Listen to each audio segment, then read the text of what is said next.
मुझे आपसे बहुत ज़रूरी बात करनी है। रात का खाना बनाने के बाद छत पर आ जाएं। रईस ने उसके मोबाइल में पैगाम भेजा कि वो उसके सामने ही बैठी हुई थी। पैगाम पढ़कर उसने एक नज़र उसकी तरफ देखा। वो खड़ी हुई तो उसे अपने पाँव लड़खड़ाते हुए महसूस हुए। ऐसा उसके साथ पहली बार हो रहा था।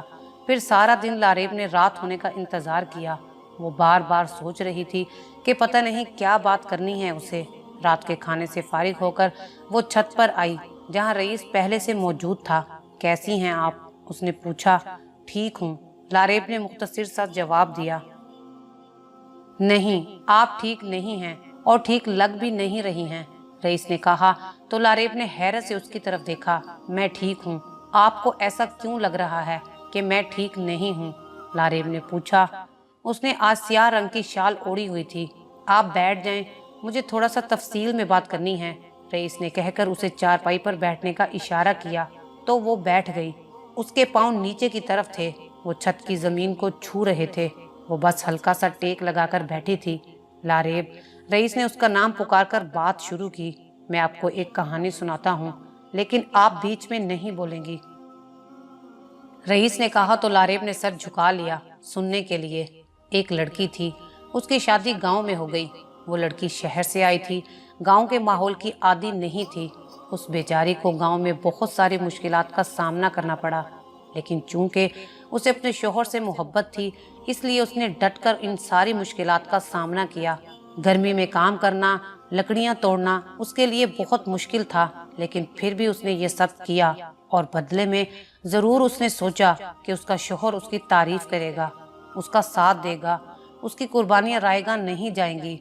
लेकिन इतनी मेहनत के बाद जब उसे अपने शोहर से हमदर्दी के दो बोल भी सुनने को नहीं मिले, तो उन हालात में उसका मायूस होना एक फितरी अमल था।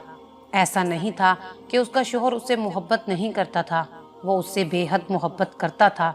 लेकिन कुछ लोगों को एहसास नहीं होता है कि कोई उनके लिए कितनी मुश्किलात से गुजर रहा है। हर इंसान की अपनी सोच और फितरत होती है। उसके शोहर की फितरत यही थी। वो सोचता था कि जब गांव की हर लड़की काम करती है और उम्मीद नहीं लगाती है, तो उसकी बीवी भी ऐसा ही करेगी। फिर भी उस लड़की ने हिम्मत नहीं हारी। वो काम करती रही, सख्त गर्मी में और फिर सख्त सर्दी में। इस दौरान औलाद की खुशी भी उससे छिन गई। वो उसकी वजह से बेहद उदास थी। ऐसे हालात में हर लड़की चाहती है कि उसकी दिलजोई की जाए, उसका शोहर, उसके तमाम घर वाले उसके दुख में उसका साथ दें। लेकिन उस लड़की के साथ ऐसा कुछ नहीं हुआ।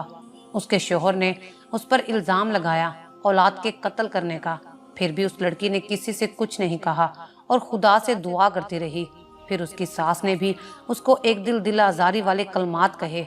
बजाय के जवाब देने के, गुस्सा होने के, उस लड़की ने सब्र से सब कुछ बर्दाश्त किया। वो सब बातें बर्दाश्त करने जैसी नहीं थी, लेकिन फिर भी उस लड़की ने सब कुछ बर्दाश्त किया। कहानी सिर्फ यहाँ पर ख़त्म नहीं होती है। वो लड़की तब तक चुप थी जब तक उसकी इज्जत पर बात नहीं आई थी। लेकिन एक रात उसके शोहर की गैर मौजूदगी में एक शख्स उसके कमरे में आया और उससे बदतमीजी की। यहाँ पर लड़की की हिम्मत जवाब दे गई। उसे अपने शोहर के एक कज़न पर शक था। उसने साफ साफ उससे कह दिया कि मुझे तुम पर शक है। जब ये बात उस लड़के को उस लड़की ने कही, तो दिल ही दिल में वो लड़का उसके मजबूत किरदार की गवाही देने लगा। जब लड़की को मालूम हुआ वो कोई और था, तो लड़की शर्मिंदा हुई और अपने शोहर के कज़न से माफ़ी मांगी। लेकिन बात माफ़ी पर ख़त्म नहीं हुई। उस लड़के ने महसूस किया कि वो लड़की उसमें गैर मामूली दिलचस्पी लेने लगी है, ऐसी दिलचस्पी जो उसे ज़ेब नहीं देती। मैं उस लड़की को कसूरवार नहीं ठहरा रहा। वो इंसान है और इंसान से गलती हो ही जाती है। लारेब, जब इंसान से गलती हो जाए तो ये इतनी बड़ी बात नहीं होती है, लेकिन जब इंसान से गुनाह हो जाए तो ये बहुत बड़ी बात होती है। शोहर की अदम तवज्जो, औलाद के कत्ल करने का इल्ज़ाम, मुश्किलात का सामना और अजर मिलने की बजाय दिल आज़ारी, ऐसी बहुत सी बातें थीं कि वो लड़की बहक गई। उसे तलाश थी एक ऐसे इंसान की जो ऐसे हालात में उसे समझे। उसके शोहर के कज़न ने उसे समझाया उसके लिए गांव में आसानियां पैदा करनी चाहिए, उसकी इज्जत की हिफाजत करनी चाहिए। ऐसे में उस लड़की के दिल में उस लड़के का ख्याल बैठ जाना एक फितरी बात है। लारेब, मोहब्बत गुनाह नहीं है। गुनाह वो है जो हम मोहब्बत में करते हैं। जिस तरह से आप मुझे बार बार पैगामात भेज रही थी वो गुनाह था। यहाँ पर लारेब ने कुछ बोलने के लिए मुंह खोला, लेकिन रईस ने उसे हाथ के इशारे से चुप रहने को कहा। जिसे आप मोहब्बत समझ रही हैं वो मोहब्बत नहीं है। मोहब्बत के नाम पर शैतान का एक शिकंजा है। मैं आपको शर्मिंदा करने के लिए ये सब नहीं कह रहा हूँ, मैं सिर्फ समझाने के लिए कह रहा हूँ। आपसे पहले शैतान ने ये वार मुझ पे भी किया था, लेकिन मैंने बहुत मजबूत होकर इस हमले का मुकाबला किया और इस शिकंजे से खुद को निकाल लिया।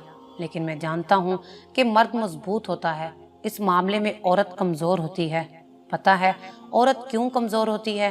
क्योंकि वो एक से ज़ायद शादियाँ नहीं कर सकती।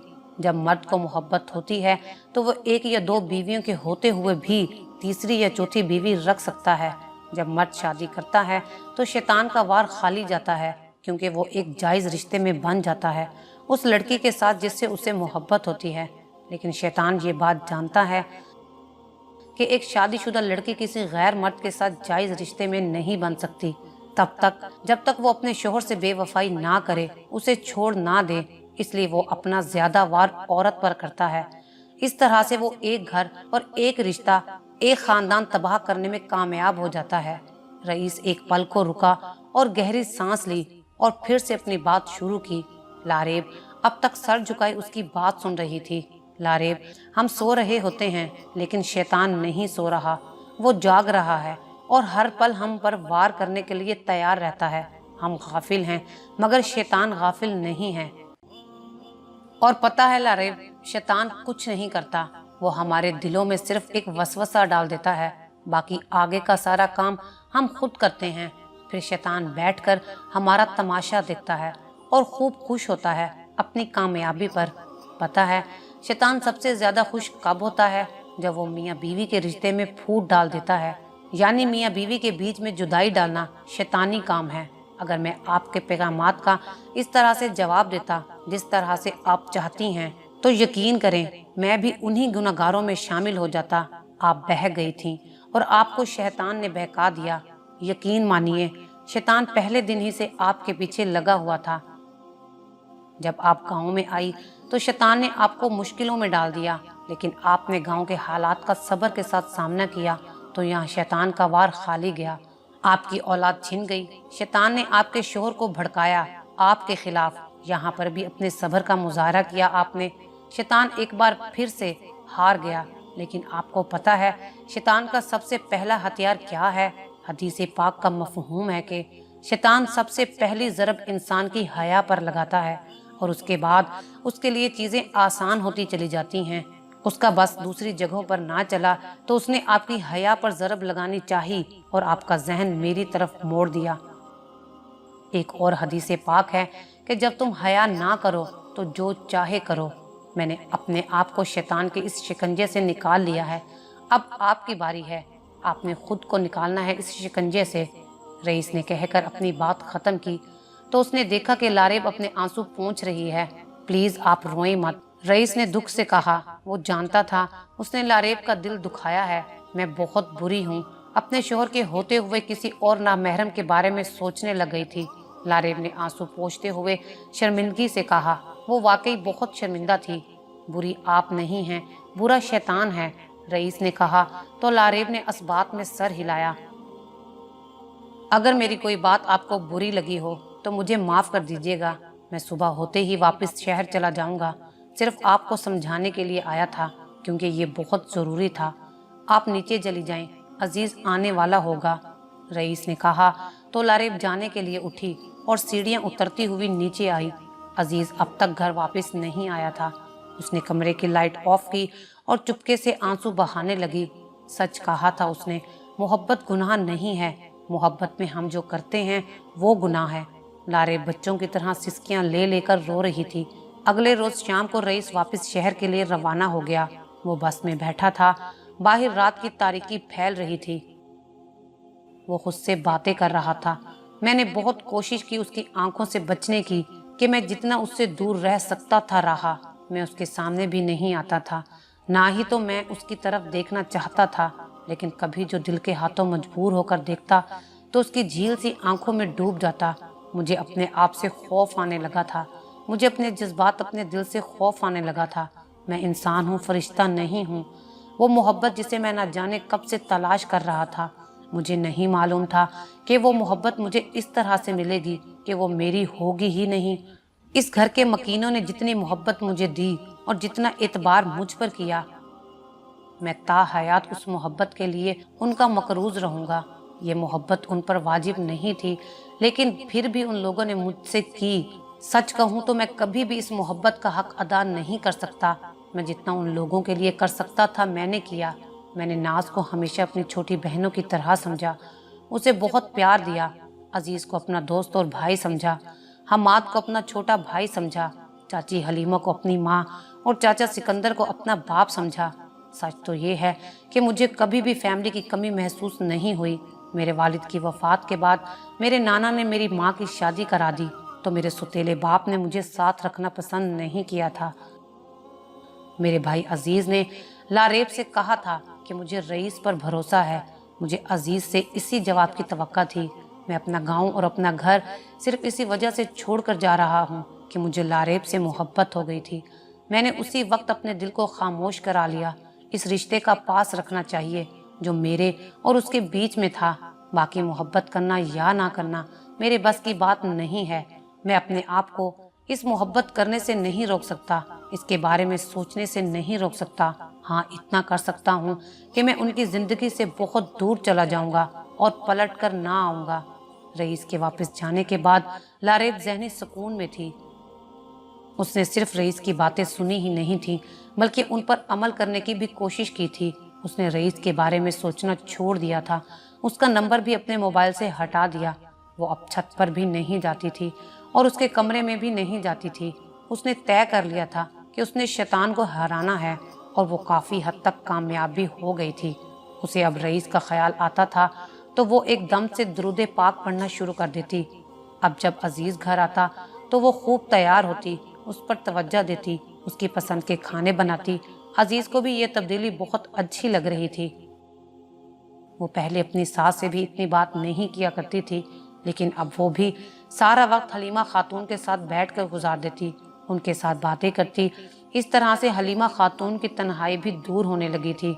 लारेब को एहसास हुआ कि उसने हलीमा खातून के साथ नाइंसाफ़ी की है। उसे उनके साथ वक्त गुजारना चाहिए था। अगर ये उसका शरई फ़र्ज नहीं था, लेकिन इंसानी फ़र्ज तो था। शरीयत में औरत पर ससुराल का काम फ़र्ज नहीं है, लेकिन ये नेक काम करने में बुराई भी तो कोई नहीं। अब उसकी ज़्यादातर परेशानियां दूर होती जा रही थीं। अकेले बैठना, तन्हाई में सोचना भी इंसान को डिप्रेशन में मुब्तला कर देता है। उसके हलीमा खातून के साथ ताल्लुकात मजबूत होते जा रहे थे और ये बात इसके ज़हनी सुकून का बाइस थी। अब हलीमा खातून भी तल्ख बातें नहीं किया करती थी। जब दोस्ती हो जाए तो तल्खी खुद ब खुद ख़त्म हो जाती है। अब वो आस पास के घरों में भी जाया करती थी, अपने पड़ोसियों का ख्याल रखती थी, गाँव वाली औरतों के साथ बातें करती थी। उसको अब अच्छा महसूस हो रहा था। आज रईस लारेब के मेके आया हुआ था दावत में। बेटा, हमें तो पता ही नहीं था कि तुम इस शहर में रह रहे हो, वरना कब की हम तुम्हारी दावत कर चुके होते। हमें तो अजीज ने बताया, तुमने तो हमें पराया समझा, यहाँ आते भी नहीं हो। नुसरत बेगम ने शिकायत की जब वो खाना सर्व कर रही थी। बेटा, मजाज तुम्हारा हम उम्र है, तुम इससे दोस्ती कर सकते हो। लारेब के वालिद ने कहा, रईस, तुम हमारे घर क्यों नहीं रह लेते? फ्लैट में क्यों रह रहे हो? इस घर को अपना ही घर समझो। हम यहाँ तुम्हें एक अलग से कमरा सेट करके देते हैं, तुम यहाँ रहो, कोई ज़रूरत नहीं है किराए के फ्लैट में रहने की। मजाज ने अपनायत से कहा तो रईस मुस्कुरा दिया, नहीं, मैं वहाँ बहुत ईजी हूँ। वो जगह मेरे ऑफिस से करीब है, इसलिए आने जाने में आसानी होती है। आप सबकी अपनायत का बहुत शुक्रिया। रईस ने खाने से लुत्फ अंदोज होते हुए कहा, वैसे खाना बहुत अच्छा बना है चाची, खाने की तारीफ करना ना भूला। शुक्रिया बेटा, मजाज की दुल्हन ने बनाया है, बहुत अच्छा खाना बनाती है। नुसरत बेगम ने जवाब दिया, आज रात तुम यहाँ रह लो। मजाज ने कहा, नहीं, मैं रात नहीं रह सकता। रईस ने जवाब दिया, तुम भी बिल्कुल अजीज की तरह हो। उस दिन जब वो हलीमा को यहाँ लाया था डॉक्टर को दिखाने के लिए, तो वो भी रात हमारे घर नहीं रहा था। नुसरत बेगम ने कहा, रात नहीं रहा था मतलब? फिर कहाँ था वो उस रात? रईस ने पूछा। वो तो शाम को ही यहाँ से चला गया था, ये कहकर उसका कोई दोस्त हॉस्पिटल में एडमिट है और उसे वहाँ रात अपने दोस्त के साथ रहना है।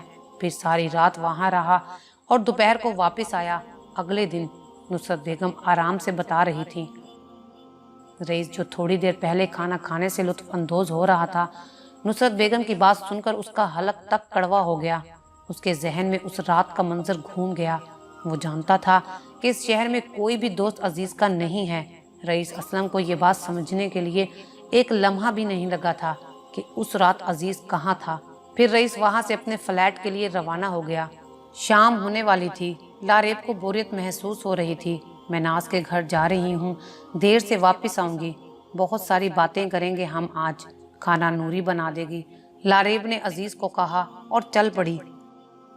अजीज ने मोबाइल से नजर हटाकर एक पल के लिए उसको देखा, फिर से मोबाइल में मगन हो गया। लारेब नाज के घर गई मगर वो घर पर नहीं थी। मायूस होकर वापस आ गई। खाना तो नूरी बना रही है, क्यों ना छत पर थोड़ी चहलकदमी कर लूं, उसने दिल में सोचा और छत की तरफ बढ़ने लगी। शाम के अंधेरे फैलने को थे। लारेब एक कोने में जाकर खड़ी हो गई और डूबते सूरज का नजारा करने लगी, यहाँ तक कि सूरज डूब गया। अजीज अपने कमरे में बैठा हुआ था कि किसी ने एकदम से दरवाजा खोला। उसने देखा सामने रईस खड़ा था। अरे रईस, तुम कब आए? बताया ही नहीं कि आ रहे हो। आज वीकेंड तो नहीं है, अजीज ने उसे देखकर कहा। लेकिन अगले ही पल उसने नोट किया कि रईस का चेहरा कुछ अजीब सा हो रहा था। लारेब कहाँ है? रईस ने सलाम दुआ के बगैर सीधा लारेब का पूछा तो अजीज को हैरत हुई। वो नाज के घर गई है, ये कह रही थी देर से आएगी। अजीज लेटा हुआ था, अब उठकर बैठ गया। छत पर आओ, मुझे काम है, रईस कहता हुआ छत पर चढ़ गया। अजीज भी उसके पीछे हो लिया। दोनों सीढ़ियां चढ़कर छत पर आ गए। घटिया इंसान, शर्म नहीं आती तुझे ऐसी हरकत करते हुए? रईस ने उसके कंधे पर जोर से मुक्का मारते हुए कहा। अजीज एक पल को पीछे की तरफ हुआ। उसने चेहरा मोड़कर कंधे को देखा और फिर सवालिया नजरों से रईस को, क्या कह रहे हो और ये किस लहजे में बात कर रहे हो आज? अजीज ने बेयकीनी से पूछा। और किस लहजे में बात करूं तुझसे? अपनी बीवी को आजमाता है, शर्म नहीं आई ऐसी हरकत करते हुए? जानते हो कितनी परेशान रही वो बेचारी तेरी इस हरकत की वजह से, कितना बुरा वक्त देखा उसने। रईस गुस्से से बोले जा रहा था, उसका चेहरा सुर्ख था गुस्से की वजह से। कौन सी हरकत की बात कर रहे हो? अजीज जान गया था लेकिन फिर भी पूछा। आधी रात को अपनी ही बीवी को गैर मर्द बनकर डराते हो, उसे आजमाते हो, अफसोस है। रईस बोले जा रहा था कि पीछे से लारेब की आवाज आई, वो जो वहां पहले ही से मौजूद थी और सब सुन चुकी थी। अजीज, क्या वो आप थे? बताएं, जवाब दें। क्या कह रहा है रईस? कह दें, ये झूठ बोल रहा है। लारेब उसका गिरेबान पकड़कर उसको झंझोड़ने लगी। अजीज किसी बेजान मूरत की तरह खड़ा हिल रहा था। लारेब के झिझोड़ने पर उसकी खामोशी लारेब को मार रही थी। रईस नहीं चाहता था कि लारेब ये सब सुन ले, लेकिन शायद उसकी किस्मत में सुनना लिखा था। ये क्या बोलेगा? इसके पास बोलने को कुछ है ही नहीं। तूने एक पल को तो सोचा होता कि अगर उस रात लारेब मुझे आकर बता देती तो मैं तुझे पहचाने बगैर, एक पल सोचे बिना तुझे गोली मार सकता था। तू मेरे हाथों कत्ल हो जाता, बाकी पीछे क्या रह जाता मेरे लिए? मेरा अपना भाई जैसा दोस्त मेरे हाथों कत्ल हो जाता। मैं इतना अरसा ये सोच सोचकर परेशान था कि मेरी मौजूदगी में कौन हो सकता है वो शख्स जो मेरे घर की दीवार फैलांग कर आया। गांव में किसी की इतनी हिम्मत नहीं थी कि मेरी मौजूदगी में ये हरकत करे, और मेरे हिसाब से तो उस वक्त गांव में था ही नहीं। मैं तो यही समझा था कि कोई चोर है। अजीज, मैं तुझे मार देता, कैसे जिंदा रहता फिर मैं तेरे बगैर? रईस गुस्से में और दुख से कहता जा रहा था और रो भी रहा था। लारेब एक बार फिर बोली, अजीज बोले, कह दें ये झूठ बोल रहा है, मुझे यकीन नहीं आ रहा। आप तो शहर गए थे ना उस रात? उसे जैसे अंधा एतमाद हो अजीज पर। वो दिल से चाहती थी कि आज अजीज सच्चा साबित हो और रईस झूठा। मुझे माफ कर दो लारेब, अजीज ने झुके हुए सर के साथ कहा। तो लारेब ने बेयकीनी से उसकी तरफ देखा। मुझे यकीन नहीं आ रहा, आपने ऐसा क्यों किया? मुझे आजमाने के लिए या मुझे डराने के लिए? क्या सोचा आपने कि मैं उस इंसान की मोहब्बत कबूल कर लूंगी जो उस रात आया? क्या इतनी बेएतबार हूँ मैं? इतनी अर्जा है मेरी जात आपके लिए?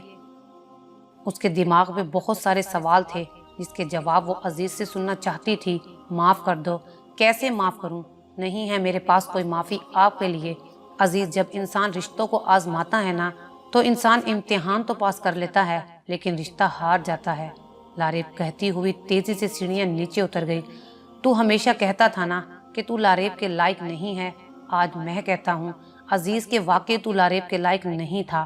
رئیس نے اپنی شہادت کی انگلی اس کے سینے پر دستک کے انداز میں مارتے ہوئے کہا، مر گیا آج تو میرے لیے اور میں تیرے لیے، رئیس نے کہا اور وہاں سے چلا گیا۔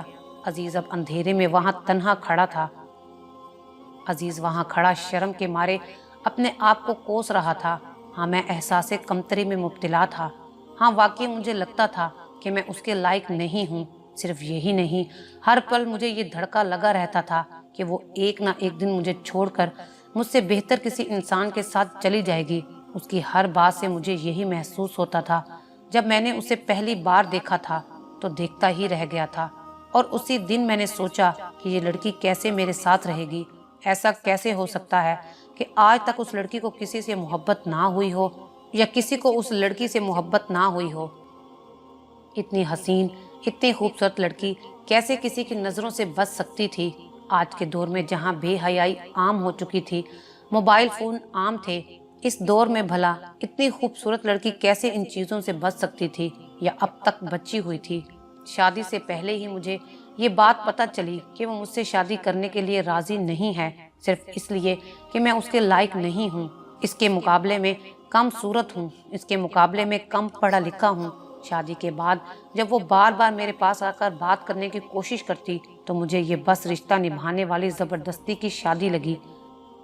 اس نے مجھ سے محبت کا اظہار تو کیا تھا لیکن مجھے یقین نہیں آیا۔ بھلا 3 دن میں ایک لڑکی کو کیسے اس شخص سے محبت ہو سکتی ہے جس شخص کو کچھ دن پہلے وہ اپنے لائق ہی نہیں سمجھ رہی تھی؟ مجھے لگا وہ صرف یہ شادی بچانے کے لیے محبت کا ڈرامہ کر رہی ہے۔ میں بار بار اس کا موبائل چیک کرتا تھا کہ کہیں کسی لڑکے کا یا اس کے کسی محبوب کے پیغام تو نہیں آتے، مگر مجھے ایسا کچھ نہیں ملا۔ میرے سونے کے بعد میں نے کئی بار دیکھا کہ وہ نیند سے بیدار ہو کر باہر چلی جاتی ہے موبائل اٹھا کر۔ اس وقت میرے دل میں شک پیدا ہو جاتا تھا کہ ضرور کسی اپنے محبوب سے فون پر باتیں کرنے کے لیے آدھی رات کو باہر جاتی ہے۔ وہ بار بار مجھ سے رئیس کی شکایتیں کرتی تھی۔ پتہ نہیں کیوں مجھے لگتا تھا کہ وہ بہانے سے اس کا ذکر کرتی ہے۔ رئیس ہر طرح سے مجھ سے اچھا اور اس کے لائق بھی تھا، تعلیم میں، شکل و صورت میں۔ مجھے لگا شاید اسے رئیس میں دلچسپی ہے۔ پھر ایک دن پتہ نہیں مجھے کیا ہوا، میں نے اسے آزمانے کا ارادہ کیا، اپنے ذہن میں ساری پلاننگ ترتیب دی۔ میں یہ کرنا نہیں چاہتا تھا لیکن شیطان نے مجھے بھٹکا دیا۔ میں اس رات نقاب پہن کر اس کے پاس گیا۔ مجھے کسی قسم کا خوف نہیں تھا، مجھے معلوم تھا کہ وہ کسی سے کچھ نہیں کہے گی، اور اس نے ایسا ہی کیا، کسی سے کچھ نہیں کہا تھا۔ لیکن جب اس رات میں نے اس کے موبائل پر رئیس کا پیغام دیکھا تو میں سمجھ گیا کہ اس نے اس بات کا ذکر رئیس سے کیا ہے۔ میں اسی وقت واقعی پریشان ہو گیا۔ میں نے رئیس کو بھی دیکھا، وہ بھی پریشان لگ رہا تھا۔ ان دنوں اگلے ہی دن رئیس ایک نئی رائفل بھی لے کر آیا۔ میں سمجھ گیا کہ وہ اپنے گھر گھسنے والے کو مارنا چاہتا ہے۔ میں ڈر بھی گیا کہ کہیں وہ شک کی بنیاد پر کسی اور کو نہ مار دے۔ مجھے رئیس کی فکر ستانے لگی۔ اس دوران مجھے لاریب سے بھی شکایت تھی کہ اس نے مجھے اس رات کا واقعہ نہیں بتایا۔ اصولاً اسے مجھے بھی بتانا چاہیے تھا، لیکن جب اس نے مجھے شہر جانے سے روکا تو مجھے خوشی ہوئی کہ وہ میرے جانے سے خوش نہیں ہے، ورنہ کوئی بری عورت ہوتی تو چاہتی کہ اس کا شوہر جائے تو اسے آزادی ملے۔ اس کے بعد میں خوش ہو گیا اور اس کا پہلے سے زیادہ خیال رکھنے لگا، مگر وہ نہ جانے کن سوچوں میں گم تھی۔ میں سمجھ گیا کہ وہ اس رات کی وجہ سے پریشان ہے۔ پھر ایک دن اچانک رئیس آ گیا۔ رئیس کے جانے کے بعد وہ خوش رہنے لگی۔ میں سمجھ گیا کہ رئیس نے اس کو کچھ سمجھایا ہوگا، پھر سب صحیح ہو گیا۔ مجھے لگا میں غلط نہیں کر رہا ہوں، میرا حق ہے کہ جو لڑکی میرے نکاح میں ہے اسے آزمانے میں کوئی حرج نہیں۔ ہاں، شاید میرا اسے آزمانے کا طریقہ غلط تھا۔ مجھے رئیس پر شک نہیں تھا کیونکہ میں اسے بچپن سے جانتا تھا، مگر میں لاریب کو نہیں جانتا تھا۔ اس کی ہر بات مجھے اس بات کا احساس دلاتی تھی کہ وہ مجھ سے خوش نہیں ہے۔ بار بار شہر جانے کی بات کرتی، نوکری کی بات، میرے کم تعلیم یافتہ ہونے کا ذکر کرنا۔ مجھے اس کے سامنے اپنا آپ چھوٹا لگتا تھا۔ عزیز اپنے کیے پر بہت پچھتا رہا تھا۔ اس بات کو 1 ہفتہ گزر گیا تھا۔ لارے پچھلے 1 ہفتے سے صدمے میں تھی۔ اس نے عزیز سے بول چال بند کر لی تھی۔ اس کا دل نہیں کر رہا تھا عزیز سے بات کرنے کو۔ عزیز آتا تو وہ کمرے سے باہر چلی جاتی، اسے دیکھ کر منہ پھیر لیتی۔ رئیس بھی واپس چلا گیا تھا۔ عزیز بار بار اس سے بات کرنے کی کوشش کر رہا تھا لیکن وہ موقع ہی نہیں دے رہی تھی۔ ایک دن وہ اپنے کمرے میں بیٹھی ہوئی تھی کہ اچانک سے عزیز آ گیا اور اس کے پاؤں میں پڑ گیا۔ لاریب ایک دم سے چونک گئی اور اپنے پاؤں پیچھے کر لیے، ہاتھ جوڑے اس کے پیروں میں پڑا ہوا تھا۔ مجھے معاف کر دو لاریب، مجھ سے غلطی ہو گئی، میں بہت شرمندہ ہوں۔ میں کیا کروں، میں تم سے محبت ہی اتنی کرتا تھا، میرے دل میں شیطان نے وسوسہ ڈال دیا کہ میں تمہیں آزماؤں۔ میں شیطان کے بہکاوے میں آ گیا، شاید اس سے میری اور تمہاری بیچ کی محبت برداشت نہیں ہوئی تو اس نے دوریاں ڈالنے کی کوشش کی، لیکن یقین کرو میں اپنے اس فعل پر بہت شرمندہ ہوں۔ میں اب گزرا ہوا وقت واپس نہیں لا سکتا اور نہ ہی اپنی غلطی سدھار سکتا ہوں۔ بس اتنا کر سکتا ہوں کہ تم سے معافی مانگوں۔ مجھے یقین ہے تم مجھے معاف کرو گی کیونکہ تم بہت اچھی ہو اور میں بہت برا ہوں۔ میں تم سے وعدہ کرتا ہوں کہ میں تمہیں شہر لے جاؤں گا اور تمہارے ساتھ ہی رہوں گا۔ میں یہ سب اپنے بچوں کے لیے نہیں کروں گا، ابھی میں یہ صرف اور صرف تمہاری خوشی اور تمہاری آسانی کے لیے کروں گا۔ رئیس واقعی صحیح کہتا ہے، وہ اس رات مجھے چور سمجھ کر مار بھی سکتا تھا، اس کے ہاتھوں میرا ہی قتل ہو جاتا۔ مجھ سے بہت بڑی غلطی ہو گئی ہے، اگر تم نے مجھے معاف نہیں کیا تو میں جیتے جی مر جاؤں گا۔ عزیز اس کے قدموں میں بیٹھا بولتا جا رہا تھا، عزیز اگر میں اس آزمائش میں فیل ہو جاتی، اگر میں آپ کے معیار پر پوری نہ اترتی تو آپ کیا کرتے؟ آپ مجھے گھر سے نکال دیتے اور یہ رشتہ ختم کر لیتے، سارے زمانے کو یہ بتاتے کہ شہر کی لڑکیاں اچھی نہیں ہوتی ہیں، پڑھی لکھی لڑکی اچھی نہیں ہوتی ہے، سب کو یہ بتاتے کہ آپ نے مجھ سے شادی کر کے بہت بڑی غلطی کی تھی، میرے ماں باپ نے زبردستی مجھے آپ کے سر تھوپ دیا تھا، آپ سارے زمانے کے سامنے پورے دھڑلے سے مجھے بدنام کرتے اور اپنی کامیابی پر خوش ہوتے اور پھر گاؤں کی کسی لڑکی سے شادی کر لیتے۔ وہ لڑکی بری بھی ہوتی تو آپ اس کو نہیں آزماتے کیونکہ وہ آپ کے ذہن کے مطابق ہوتی۔ آپ کو کیا پتا میں نے وہ رات کس طرح سے تکلیف میں جا کر بیٹھ کر گزاری۔ اس رات کی اذیت ابھی بھی میرے اندر سے نہیں جا رہی، وہ جسمانی تکلیف نہیں جا رہی جو میں نے ساری رات بیٹھ کر روتے ہوئے گزاری، وہ ذہنی اذیت نہیں جا رہی جس نے مجھے اتنے عرصے سے خوف زدہ کر رکھا تھا۔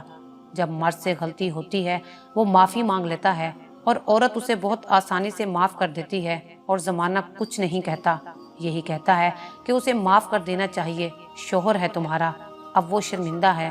لیکن جب عورت سے غلطی ہوتی ہے تو نہ شوہر اسے معاف کرنے کو تیار ہوتا ہے اور نہ زمانہ۔ ایک دم سے زمانہ بول پڑتا ہے کہ شادی شدہ عورت ہے، اس کو ایسا نہیں کرنا چاہیے تھا، اور وہی شادی شدہ مرد چار چار بیویوں کے ہوتے ہوئے بھی باہر چکر چلاتا ہے اور کوئی کچھ نہیں بولتا۔ میں تنگ آ گئی ہوں زمانے کے اس مرد اور عورت کے فرق سے۔ میں تو آپ کو معاف کر ہی دوں گی کیونکہ آپ کو معاف کرنا میری مجبوری ہے، میں نے آپ کے ساتھ رہنا ہے اور آپ ہی کے ساتھ زندگی گزارنی ہے۔ کبھی کبھی ہم نہ چاہتے ہوئے بھی معاف کر دیتے ہیں، لیکن میرا دل ٹوٹ گیا ہے۔ لاریب روتے ہوئے یہ کہہ کر اٹھی اور کمرے سے باہر چلی گئی۔ ادھر رئیس شام کو اپنے آفس سے لوٹ کر بہت تھک چکا تھا، وہ سونا چاہتا تھا۔ اس نے سونے کے لیے آنکھیں بند کی کہ دروازے پر بیل بجی، وہ آیا اور دروازہ کھولا، سامنے عزیز کھڑا تھا۔ رئیس نے بنا کچھ پوچھے دروازہ زور سے بند کرنا چاہا لیکن عزیز دروازے کو دھکیل کر اندر آ گیا۔ ابھی تک ناراض ہو؟ عزیز نے پوچھا اور سامنے پڑے صوفے پر بیٹھ گیا۔ میں لعنت بھیجتا ہوں تجھ پر اور تیری دوستی پر، بہتر ہوگا کہ تم یہاں سے چلے جاؤ اس سے پہلے کہ میں دھکے دے کر تمہیں باہر نکال دوں۔ میں جانتا ہوں تم مجھ سے زیادہ دیر تک ناراض نہیں رہ سکتے، عزیز نے پورے یقین سے کہا۔ تو ابھی تک شرمندہ نہیں ہے؟ شرم نام کی کوئی چیز ہی نہیں تیرے اندر، تجھے احساس ہی نہیں کہ تو نے کیا کیا ہے؟ رئیس نے غصے سے کہا، اس کی آواز دھیمی تھی مگر غصہ بہت تھا۔ میں نے لاریب سے معافی مانگ لی ہے، اب تم سے دل سے معافی مانگنے آیا ہوں، عزیز نے مطمئن سا ہو کر کہا۔ معاف کر دیا لاریب نے؟ رئیس نے حیرت سے پوچھا۔ نہیں، ابھی تک نہیں کیا، لیکن معاف کر دے گی۔ میں نے سوچا کہ اس کے لیے شہر میں گھر خرید لوں، تھوڑی سی زمین بیچی ہے، پیسے بھی لے کر آیا ہوں، وہ خوش ہو جائے گی اور خود ہی صحیح ہو جائے گی، عزیز نے کہا۔ تو رئیس کے چہرے پر مسکراہٹ پھیل گئی۔ تجھے کیا لگتا ہے وہ ان چیزوں سے خوش ہو جائے گی اور تجھے معاف کر دے گی؟ افسوس کی بات ہے عزیز، تو ابھی بھی عورت ذات کو سمجھ نہیں پایا۔ تمہیں لگتا ہے کہ عورت ذات چیزوں سے خوش ہو جاتی ہے؟ تم اسے شہر میں لے کے آؤ گے، اس کو گھر لے کے دو گے اور وہ بھول جائے گی کہ تم نے اس کے ساتھ کیا گھٹیا پن کیا۔ تم ابھی بھی اسے نہیں سمجھ پائے۔ ابھی تمہیں لگ رہا ہے کہ وہ لالچی ہے اور تمہارے گھر اور شہر کی لالچ میں آ کر سب بھول جائے گی۔ تم آج بھی اس کی قیمت لگا رہے ہو۔ افسوس ہو رہا ہے تم پر، رئیس نے افسوس سے کہا اور بیٹھ گیا صوفے پر۔ ہاں تو یہی تو وہ چاہتی ہے کہ وہ شہر میں رہے، میں اس کے ساتھ رہوں اور اس کو شہر میں گھر ملے، اس کو آسائشیں ملیں۔ عزیز نے کہا، اس میں کون سی غلط بات ہے مجھے بتاؤ؟ ہر لڑکی یہ چاہتی ہے کہ وہ ان آسائشوں کے ساتھ رہے۔ رئیس نے اسے آئینہ دکھاتے ہوئے کہا کہ تم یہ کیوں نہیں دیکھتے کہ اس نے تمہارے لیے کتنی قربانیاں دی ہیں؟ کتنے عرصے سے وہ چپ چاپ گاؤں میں رہ رہی ہے، وہاں کے کام کرتی ہے۔ جب اس کا بچہ ضائع ہو گیا تو اتنے مشکل وقت میں اسے تمہاری ضرورت تھی، مگر تم نے اس کا ساتھ نہیں دیا اور اس پر الزام لگایا اولاد کے قتل کرنے کا۔ کتنے دکھ کی بات ہے عزیز، ایسے حالات میں ہر عورت اپنے شوہر کا ساتھ چاہتی ہے۔ وہ پہلے سے اتنی دکھی تھی اور تم نے اسے مزید دکھی کر دیا۔ اگر ڈاکٹر 2 سال کا نہیں کہتے تو شاید وہ خوش ہو جاتی اور جلدی اسے اولاد مل جاتی، لیکن 2 سال کے انتظار نے اسے مزید ذہنی مریض بنا دیا تھا۔ اس بیچاری نے تو زندگی کے ہر معاملے میں تمہارا ساتھ دیا اور قربانیاں دیں، مگر مجھے افسوس کے ساتھ کہنا پڑ رہا ہے کہ تم نے کسی بھی معاملے میں نہ تو اس کا ساتھ دیا اور نہ ہی اس کے لیے کوئی قربانی دی۔ اس نے تمہارے لیے شہر کی قربانی دی، لیکن تم اس کے لیے گاؤں کی قربانی دینے کو تیار نہیں تھے۔ اولاد کی تکلیف بھی اس نے سہی، ایسے وقت میں بھی تم نے اس کا ساتھ نہیں دیا۔ اب کہہ تو رہا ہوں، میں شرمندہ ہوں، اس سے معافی بھی مانگ لی ہے اور تم سے بھی معافی مانگ رہا ہوں۔ عزیز نے شرم سے سر جھکاتے ہوئے کہا، ٹھیک ہے، لیکن اس بات کی کیا گارنٹی ہے کہ تم اسے کل کو شہر میں لے آؤ گے اور پھر تمہارے دماغ میں یہ بات بیٹھ جائے گی، کہیں شہر میں تو اس کا کسی کے ساتھ کوئی چکر نہیں ہے اور پھر تم اسے آزمانے کے لیے آؤ گے۔ کوئی گارنٹی دے سکتے ہو تم اس بات کی کہ اگلی دفعہ تم ایسی کوئی گری ہوئی حرکت نہیں کرو گے؟ رئیس نے کہا تو عزیز مزید شرمندہ ہوا۔ رئیس، یقین مانو میں بہت شرمندہ ہوں، اب کبھی بھی ایسا کچھ نہیں کروں گا، عزیز نے پورے یقین سے کہا۔ ٹھیک ہے، میں تمہاری بات مان لیتا ہوں، لیکن اگلی بار تم نے اسے آزمانے کی کوشش کی تو میں اس سے کہوں گا کہ تمہیں چھوڑ دے اور کسی اور شخص سے شادی کر لے جو اس کے لائق ہو۔ اگلی بار میں اسے تمہیں معاف کرنے کے لیے نہیں کہوں گا۔ اب تم جا سکتے ہو۔ رئیس اٹھا اور دروازہ کھولا، اسے جانے کے لیے کہہ رہا تھا۔ مطلب کہ تم نے مجھے معاف نہیں کیا؟ رئیس نے پوچھا۔ تم گھر لے لو شہر میں اچھا سا اور کوئی اچھا سا کاروبار شروع کرو، لاریب کو اور چچا چچی کو یہاں لے آؤ۔ تم ایسا کرو گے تو پھر میں تمہیں معاف کروں گا۔ اب جاؤ یہاں سے، رئیس نے کہا تو عزیز اس کی شکل کی طرف دیکھنے لگا۔ ٹھیک ہے، ایسا کرنے کے بعد میں دوبارہ آؤں گا تمہارے پاس، عزیز نے کہا اور وہاں سے اٹھ کھڑا ہوا۔ دوبارہ میرے پاس آنے کی زحمت مت کرنا، رئیس نے کہا اور اپنے کمرے میں جا کر بند ہو گیا۔ وہ واپس گاؤں آیا لاریب کو خوشخبری سنانے کے لیے، مگر لاریب کا موڈ ویسے کا ویسا تھا۔ چلو اب سامان باندھو، ہم شہر جا رہے ہیں۔